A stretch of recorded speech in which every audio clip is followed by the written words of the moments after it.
Alright. Carti stands. This nigga dropped a video about Carti. Is one of the hottest rappers in the game, but even rap stars get into problems. Cap. And for the past few years, Carti's been beefing with another Atlanta rapper named Ola Runt. Here's a closer look at the beef between Carti's Backstreet Homixide gang and Ola Runt's Front Street Henxhmen. Playboi Carti is one of the most unique artists to blow up in the 2010s. His unusual delivery, fashion sense, and mysterious persona has helped him build a cult following and become one of the biggest names in hip-hop. Facts. That's what helped him stay relevant in the rap game for more than 5 years and continue to drop viral hits and influence trends. Carti was born in Atlanta, but grew up in Fairburn, Georgia. He always went against the grain and was determined to do his own thing. In high school, he played on the basketball team, but never went to practice, and eventually quit after getting into it with the coach. This is when he took rap serious. He skipped school to make music and worked at a local H&M to make money. After he graduated, he quit H&M to focus on his rap career full-time. He first dropped music under the name Sir Carti in 2011 and changed it to Playboi Carti 2 years later. In 2014, he met the producer Ethereal from Awful Records, who helped him develop his sound. Eventually, he decided to move to New York City to take his career to the next level. Damn, he been doing this shit since 2011, nigga? Terrible day, but at least I got Scum snag. Facts, Zay. Appreciate the 19 months. Living at his plug's house, which is how he met members from ASAP. He been rapping since 2011 and he still sound like this? He used to come in and out of the spot. ASAP Bari introduced Carti to Rocky, who took him under his wing. That same year, Carti dropped tracks like Broke Boy and Fetty, featuring Dash and Maxo Cream. This helped him gain a buzz on SoundCloud and start to build an audience. He was featured on the track Telephone Calls from ASAP Mob's Cozy Tapes in 2016 and signed to their label the same year. He dropped his debut mixtape, Playboi Carti, in 2017, which featured hit singles Magnolia and Woke Up Like This, featuring Lil Uzi Vert. His mixtape was a huge success and took Carti's career to another level. He was featured on the 2017 XXL. Magnolia, I think, I'm not gonna lie, Fetty, all that shit was cool, but Magnolia was what made that nigga Carti mainstream. And niggas can't tell me otherwise. Magnolia made that nigga mainstream.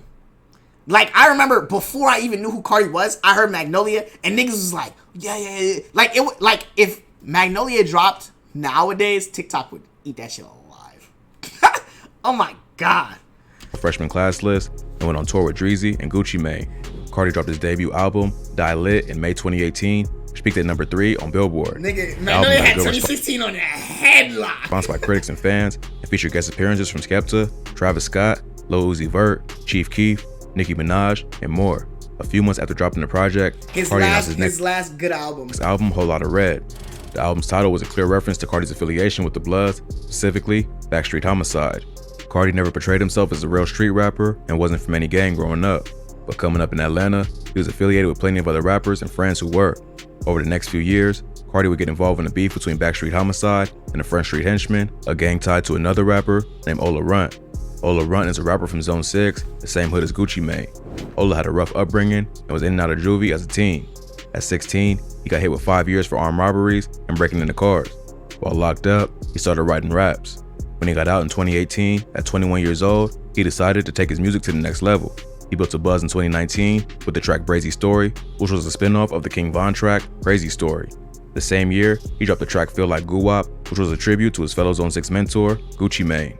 The song got Gucci's attention, and he hopped on a remix of the song the following year. Gucci tried to sign Ola to a 1017 roster, but Ola was already signed to Cinematic Music Group after being noticed by an A&R from the label in January 2020. Gucci tried to buy him out of his contract and even put him on the new 1017 roster. But the deal fell through, and Ola decided to stay with Cinematic. He said he didn't want to sign until the paperwork made sense, and that Gucci sent him a 1017 chain before even meeting him, so he just went his own way. Around this time, Ola got into a beef. So you still wearing the chain the nigga sent you? With another. He just like me for real. He sent me, I was like, damn, nigga gave me the chain. I had 1017 right there, nigga. You signed to the label? Hell no. The Atlanta legend named Big Bank, which eventually led to his problems with Carti. Big Bank is well known in the Atlanta rap scene. He's a rapper and the CEO of a record label called Duct Tape Entertainment, or DTE, and has connections to stars in the city like Future and Young Thug. He's also from Homixide gang and is close to Playboi Carti, which is how Carti got wrapped up in the beef. According to rumors, the beef started after Big Bank got mad at Ola's pops after the rapper signed a Cinematic Music Group instead of DTE. Ola's dad was an OG from Front Street Henxhmen and was known around the city. He was the one who encouraged his son to rap and set up a studio for him in their basement. Big Bank says the beef started because Ola wanted a feature from him and he didn't want to do it. But however it started, Ola dissed Big Bank on the track Mob Father. On the song he raps, "You ain't it. Heard you got Big Bank, turn him to a lick. How the f you a dope boy if you ain't sold shit? Moved to the 3, got ran out the 6. Damn, these they've been faking too long. In the chorus of the song, he also raps, snatch up your love and make the Godfather gon' call the cops. Ola got arrested in the parking lot of Lenox Mall.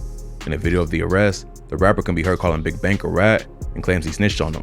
Man, tell you folks back a rat, man. All these niggas telling on me, man. All y'all rats, man. Keep my name out your mouth, man. All y'all rats. Big Bank is also known as the Godfather of Atlanta, so that bar is a shot at the DTE CEO. Big Bank went on Instagram Live and dissed both Ola and his dad, claiming they was broke and showed old pictures of them together.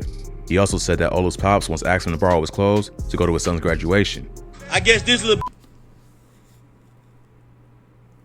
Damn, this is why you can't ask niggas for shit. You can't ask niggas for shit because they gon' mention it. This is why I don't ask nobody for shit, man. I don't ask niggas for shit, bro. Can't nobody ever tell me, besides Josh, they stuck their hand out and fed me. Besides Josh, niggas can't sit here and tell me they fed me, nigga. For real, for real. Cap? Lamar, you're on dick. Anyways, nigga, Josh owns you? No, but that's my man's for life. Fuck. Josh the reason I'm even doing this shit. He got me involved in this shit. So besides Josh, fuck you, nigga. Can't say shit to me. So no, mom? I said no, nigga. Like, what the fuck are y'all talking about? had a graduation or something, his daddy want to wear my clothes. But he the same want to call this a man. Look at these shit, both of them, look.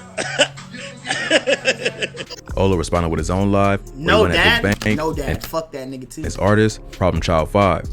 He claimed he had Walmart money on him, and they was just mad because he was an independent CEO who ain't need a big homie telling him what to do. In June 2020, a Homixide affiliate named Big Sosa was murdered. Problem Child was with him that day and posted about his death on Instagram. He also raps about Sosa's death on a song, A Letter to Big Sosa, where he talks about how the murder impacted his outlook on life. It's not clear who killed Sosa, but there's rumors that he was chipped over a dice game gone wrong. But members of the Front Street Henxhmen, including Ola Runt and his homie 24 Left Eye, got on social media to mock his death. All the dissing eventually came back around, and him and 24 Left Eye got shot at several times for disrespecting Sosa. He caught a couple rounds and was sent to the hospital, but later recovered. A Homixide affiliate named Lil 1 DTE later took credit for the shooting in an IG live session with Problem Child. So the war was heating up and blood was being spilled on both sides. Sosa's death also had a major impact on Carti. They was close friends, and some sources say that they was even blood cousins. So when he dropped his highly niggas, I'm just it's facts what they say. There's no such thing as smart criminals, because if you're a smart criminal, you don't get caught. These niggas be on the Instagram, on the internet, confessing to their crimes. Anticipated second studio album, Whole Lotta Red, in December 2020, he decided to take shots at Ola Runt and the rest of the Front Street Henchmen to get payback. On the song Stop Breathing, Carti raps, "Ever since my brother died, ever since my brother died, I've been thinking about homicide, I've been thinking about homicide." This bar is a direct reference to Big Sosa and his crew. He then raps, "Free Lil Tip, free Migo Bliff, free all my guys, free Problem Child. I've been with Lil Demon and Lil Brino and R5, shouting out multiple Atlanta rappers from Homixide. He also raps, "Riding in the tank on 285 on the way to Front Street. Who say we ain't outside? Smoking on the Henchmen, got a fried. I'm hanging with the Power Rules, hanging with the Fives. I got mob ties, I got mob ties." The 285 is a major highway in Georgia that goes through Atlanta. So Carti's making his ties to the Bloods well known and also confirms his beef with the Front Street Henchmen. He finishes off the diss by rapping, "I got in chain gang on my side. I got in chain gang on my side. I had the shank Ola for a pie. I had the shank Ola for a pie." So it sounds like Carti's taking credit for having his boy stab Ola while he was in prison. That's a pretty bold claim to make, especially for one of the biggest rappers in the game. But then again, they was taking shots at one of Carti's dead homies.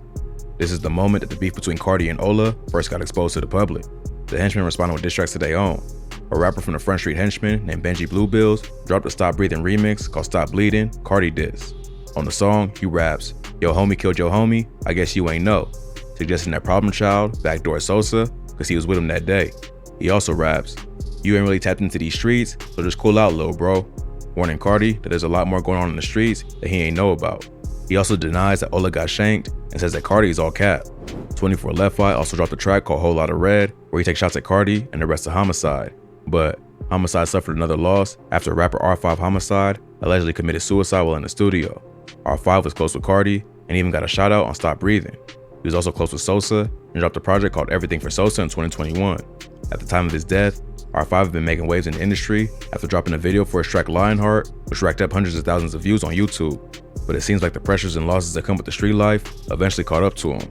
The Henxhmen gang would use this as a way to get back at their ops. After R5's passing, 24 Left Eye and Benji Bluebill's previewed a diss song called Red Dot 5, R5 diss, on IG Live. Niggas just dissing niggas? Man, I don't want no smoke with nobody. Actually, I do want smoke, but not that kind of smoke. I want smoke in the essence. Let's compete to see who can better themselves in life. That's the smoke I want with niggas. Mocking the dead rapper. But then again, I don't really compete with niggas. I just mind my business. Since then, there ain't been much activity on either side. You got smoke with me, Jay Quasi, you losing terribly. If I got smoke with you, Jay Quasi, you're down bad. The score like 38-2. I'm not going locked up fighting a gun case after being arrested for possession of a weapon by a convicted felon. While behind bars, he dropped a project called America's Most Wanted, which had features from 24 Left Eye, Wu the Savage, and even Lil Xan. Meanwhile, Carti still at the top of the rap game and was featured on multiple songs on Kanye's Donda album. Hopefully, both rappers can put the past behind them and focus on their music careers. Carti's too big of an artist to be beefing over street politics, and Ola has too many pending cases to be going at it with a superstar. But once blood been spilled and dead homies been dissed, all bets are off. So it might only be a matter of time before the war starts up again. The Chirac demon Frito?